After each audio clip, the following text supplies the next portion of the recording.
welcome to the Nexus for Flashback Thursday. Today we're going to be having a look at number 7 of the Starship collection. Remember to join us every Thursday. So click to subscribe. Also, make sure you check us out on Instagram and Twitter, as we post quite a lot of photos on the both of those there. But yeah, it's the Klingon battle cruiser. I'm not even going to pronounce that or anything, or I will butcher it, seriously. So it is a Klingon battle cruiser. It's just an upgraded version of the D7.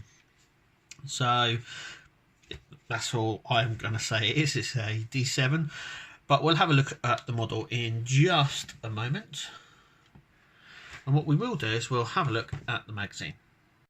Okay, so issue 7 was first released back on the 13th of November 2013. So it's an old one, but a good one. Anyway, the Klingon battle cruiser maximum speed is 9.6. It's fairly lengthy, and it was launched in the 23rd century. Obviously, it's an easy one to go onto the base. Fairly easy one. So we've got some stats here as well. It's got 2 photon torpedo launchers, 6 disruptor cannons as well. And there it is. Just gonna try and move this out of the way so I can get better. There we go. So a much better shot. Actually, I love this picture in here. Obviously, the model that we get is different than the filming miniature. So I would imagine that obviously it's been created here by CG, and that is the CG version. Is the version we've got the model wise. I'll have a look at the little model in a minute, but it's worth noting that when we go through this book and looking at some of the bits, they will look a little bit different than our model. But anyway, we get a really nice CGI. Obviously, in-universe information right at the very start that we get, so it's really nice. The one it's the sort of first type of its class. Though it's like a D7, it's totally sort of different in not in looks. I do believe in a way. No, in looks as well, because it's very much more textured as well. We do get the D7 in the series as well, but it's worth noting that this version is much more panelled, and much more detailing on it. Obviously, it first appeared in Star Trek: The Motion Picture, and then later on in the Undiscovered Country. It also went to appear on, I do believe, Deep Space Nine as well. So that's worth noting. In the magazine, we get the Master System display, which is really nice. So this is we normally get them on Federation ships. This version, obviously, is the Klingon version of it. And you kind of see the deck layout and where the turbo lifts are and stuff like that. So that's quite nice to look at. And here we come. And this is where you'll probably notice a lot of the differences. Also as well, our model isn't as colourful. Now, I don't know whether Eagle Moss just didn't bother to colour it, or it was supposed to be that colour. I'm not entirely sure. But when we look at it, you'll notice that it differs slightly from this, which is obviously the CG version, to what we have later on. There it is, obviously, Deep Space Nine in the Way of the Warrior, season 4 opener. Yeah, so here we have a breakdown. We've got obviously disruptors underneath. We've got the photon torpedo tube, which is it says photon torpedo tube, but I think it can convert into a sort of a phaser as well, as we see up here in this issue. In this clip, you can actually see the sort of the phaser beam coming out of here, so it must operate as 2. And here we come to the designing. So obviously, like I said, it was based on the earlier D7 class, but was upgraded with more detailing for the film, the motion picture. But obviously, this is the version that's updated, and we'll have a little look at that. So when they went to design it,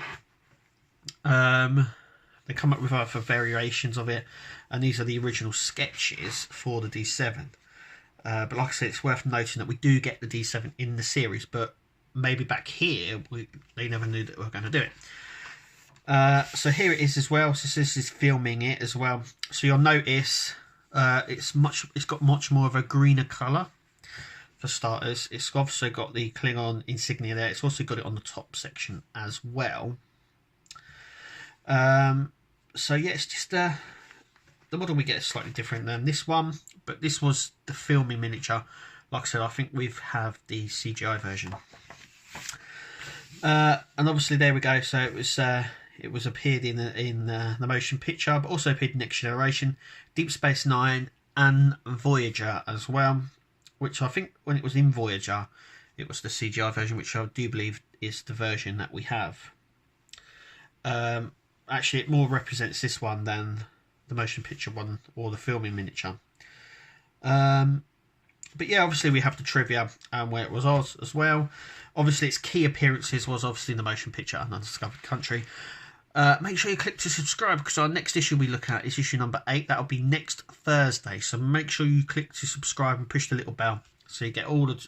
We do lots of videos, but hitting the little bell makes you make sure you never miss any. But obviously, every Thursday, if you don't want to subscribe and you don't want to ring the bell, you could always just pop back on here every Thursday and catch a flashback episode. And obviously next episode will be the Excelsior.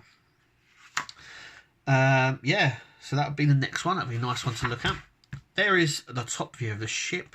So we have a look at the model. I think we should. So here is the Klingon battlecruiser. Like I said, it's got a Pacific class, but I cannot say it for the love or money of me, and I wouldn't want to do it justice by trying. I mean, I've tried before and it's a blah blah. So anyway, it is a Klingon battlecruiser. It is off of the D7, so it's, for me, it's just an upgraded D7. Like I said, it sits really nicely in the holder in that respect, so it's slightly pointing up. But yeah, you can see, like I said, with the detailing. Now it's all grey. The whole thing is grey. There is some detailing here, but on the miniature, there was a Klingon insignia here, and obviously on here as well, which we don't get at all on this. As in terms of detail, though, it's really detailed. We've got some neck detail there. That's coming up really nicely. There is some paint apps on here, but there's not that many. So I'm trying to get some nice sort of shots of this. If I turn it up, you might be able to see it more. So there's no paint app in the tube itself, so it's mainly all grey. I would have expected it to be sort of a green colour maybe. We do get some light colours here on the impulse engines, and obviously we get colour here on the grille just here. But yeah, it's detailed. It is detailed. I would have liked a bit more colour maybe put into it. In regards to the engines here, I think these parts are green, and the interior section here is green as well. But we just don't get any colour at all on them. It's kind of bland. Obviously, it's got points that could break off fairly easily, like this. These bits, obviously, in the neck. As in terms of die cast, you can actually see where the die cast sits, and it's just this little panel just here. And that's the everything else is plastic. That is just die cast. So I think I've seen a lot of people saying that there's not enough die cast in them. They started cutting back on the die cast. Remember, this is only issue 7, and this is just a tiny bit of die cast. It doesn't really bother me, to be fair, but I know some people have complained in the past. It's got nice little detail in here. Now, I don't know whether that's supposed to be there or not, but it's nice. It might be some sort of detailing. And we got obviously the bridge section just here. Having trouble focus in there. There we go. I mean, it is really detailed. Like I said, the only downside to this one is the paint apps. If it was much more, I would have expected maybe some of these red or green even. Maybe even the Klingon insignia, but it's just a very bland figure, a very bland model for a Klingon ship. But in all honesty, it's a really nice one. Like like I said, I'm surprised this early on they went with this one and not the D7. But like I said, we do get the D7, which is just the exact same but less detailing. Maybe they just wanted to go for something a bit more maybe exciting or something. But anyway, that is the model. That is the Klingon battle cruiser, or the battle cruiser. Anyway, that is our review of issue number 7. Remember to join us next Thursday for another look at Star Trek Starship Collection, issue number 8, obviously. But until then, thank you for watching, and hopefully we'll see you at the next video.